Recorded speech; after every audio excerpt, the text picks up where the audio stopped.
The Galactic Council chamber fell silent when the human delegation entered. Ambassador walked at the front, her steps calm, and measured against the polished floor that had witnessed 10,000 years of alien politics. Behind her walked three other humans, their faces showing no fear despite being surrounded by beings who considered them barely more than animals. The High Speaker, a creature of shifting blue light and ancient wisdom, looked down from its elevated throne. Its voice echoed through the chamber like wind through hollow bones. The young ones arrive. How curious that they believe themselves worthy of standing where elder races have stood for. Laughter rippled through the assembly. The delegates clicked their mandibles in amusement. They coiled their serpentine bodies, their scales catching the light as they whispered among themselves.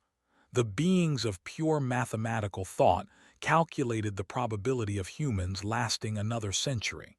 They gave them less than 12%. Stood in the center of the speaking circle. She had been warned about this moment.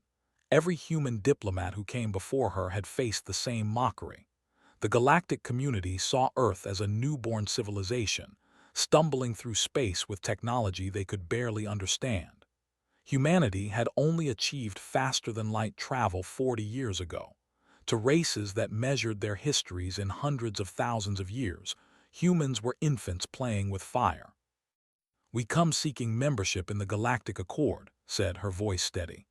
"We offer trade, knowledge, and peaceful cooperation." The High Speaker's light flickered with something like pity. "Little one, your species discovered fire while they were building their third empire. You learned to write while they were mapping the galaxy. What could you possibly offer us?" "We offer perspective," replied. More laughter filled the chamber. The representative, a being that appeared as a constantly shifting geometric shape, spoke in tones that vibrated directly into the minds of all present. Perspective from a species that has existed for merely 200,000 years. Your entire evolutionary history is a footnote in our records. Your civilization is younger than the furniture in this chamber. Felt the weight of their dismissal. She also felt the small device in her pocket given to her by Doctor before she left Earth. He had discovered something impossible, something that would change everything.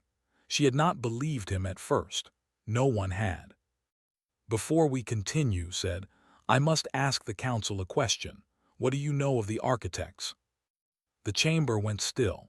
The light dimmed to a deep, troubled purple. The stopped their clicking. Even this geometric form froze mid-shift.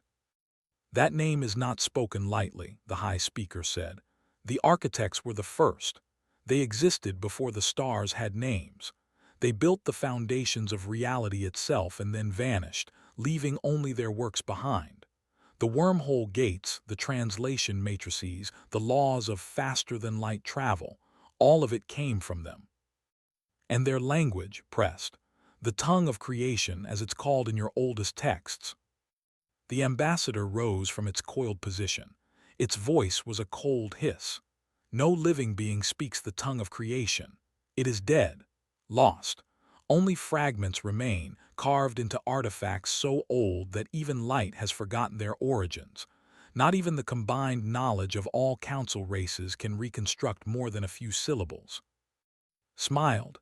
It was not a smile of arrogance, but of someone about to reveal a secret that had been kept too long. She pulled the device from her pocket. It was small, no larger than her palm, covered in symbols that seemed to shift and move when looked at directly. "3 months ago," began, "our archaeologists discovered something on Earth, deep beneath the Pacific Ocean in a trench that had never been explored. A structure, not built by humans, not built by anything known to exist on our planet." She activated the device. A hologram sprang to life above the speaking circle, showing images of the discovery. Massive walls of an unknown material, covered in writing that glowed with its own inner light. Chambers that the physics of the surrounding ocean. And at the center, a library. "The structure was built 4 billion years ago," continued. "Long before life on Earth had progressed beyond single cells. The architects had been to our world. They had left something behind."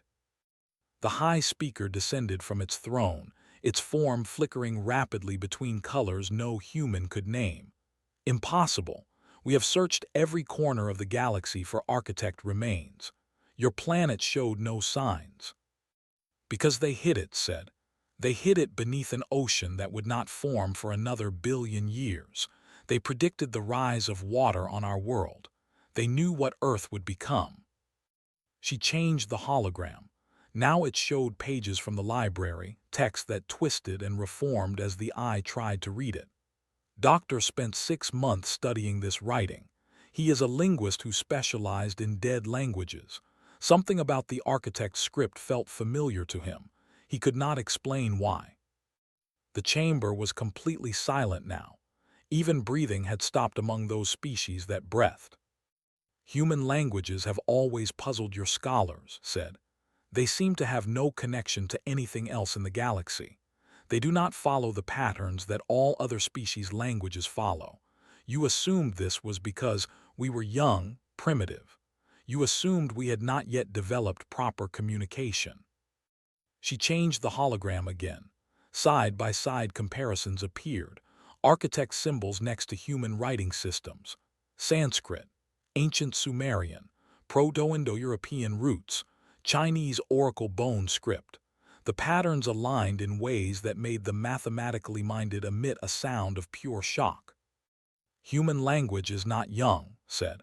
Human language is the tongue of creation, degraded through 4 billion years of genetic memory and evolution. The architects did not just visit Earth. They seeded it. They placed something in the most basic building blocks of life on our planet, something that would eventually produce beings who could speak their language again. She spoke a word. It was a simple word, but it resonated through the chamber in ways that normal sound should not. The walls vibrated. The lights flickered. The translation matrices, technology built by the architects themselves, responded to her voice in ways they had never responded to any other species. That word means remember, said. Doctor has translated over 2,000 words so far. He learns faster each day, as if the knowledge was always there, waiting to be awakened. The Supreme Commander stepped forward. Its voice was no longer mocking. You are saying that humanity carries the genetic memory of the architects, that your species was designed to eventually speak their language. I am saying that we are their children, replied. Not in a physical sense, in a linguistic sense. Language shapes thought. Thought shapes reality. The architects understood this better than any species that has ever lived.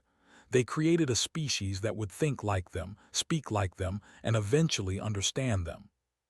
She pulled up one final image. It was a message, found in the deepest chamber of the underwater structure. It took Doctor only hours to translate, as if he had been waiting his whole life to read it. The message says, to our inheritors we have gone where thought cannot follow. The universe we built will fade without voices to speak it into being. We have planted seeds in the soil of time. One day those seeds will grow. One day you will read these words, and on that day you will understand that you were never alone. You were always the point. Find the other libraries. Learn the full language. Rebuild what we have left behind. The tongue of creation is not dead. It sleeps. Wake it. Looked around the chamber.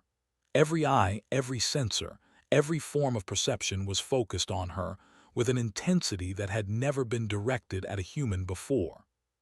Humanity is not young, she said. Humanity is the oldest story in the galaxy, waiting to be told. We do not come to you asking for scraps from your table. We come offering partnership in something larger than any of us understood. The architects left a map. They left instructions.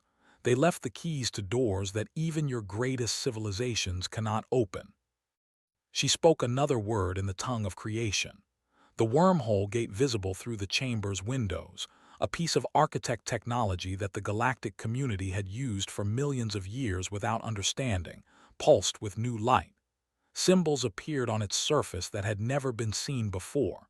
New coordinates, new destinations, places the galaxy had never known existed. There are other libraries, said, other pieces of the puzzle. Humanity will find them.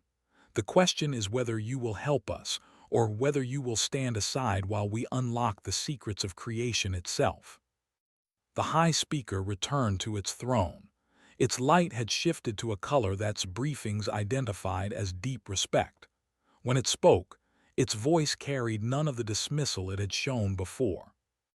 The Council will deliberate, but I think I speak for all present when I say that our assumptions about your species were catastrophically wrong. You are not children stumbling into our world.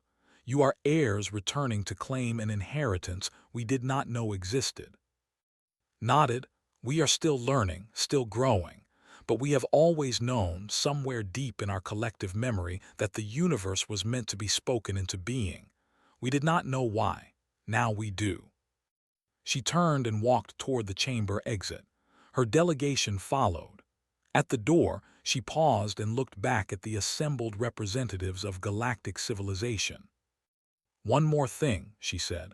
The architects left a warning as well. They said that they did not leave because they wanted to. They said something was coming, something that drove even them away.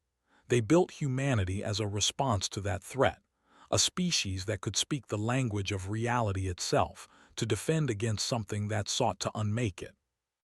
She let that information settle into the silence. Whatever drove the architects away, they believed we could stop it. We have perhaps 1,000 years before it arrives, according to their calculations. I suggest we spend that time wisely. The doors closed behind her. In the chamber, chaos erupted as every species present tried to process what they had just learned. The universe had changed in the span of a single meeting. Humanity was no longer the joke of the galactic community. Humanity was the answer to a question that no one else knew was being asked. And somewhere in the vast darkness between galaxies, something ancient stirred. It had sensed the first words of the tongue of creation spoken in 4 billion years. It remembered that language. It remembered the ones who had spoken it before. And now it remembered that it was hungry.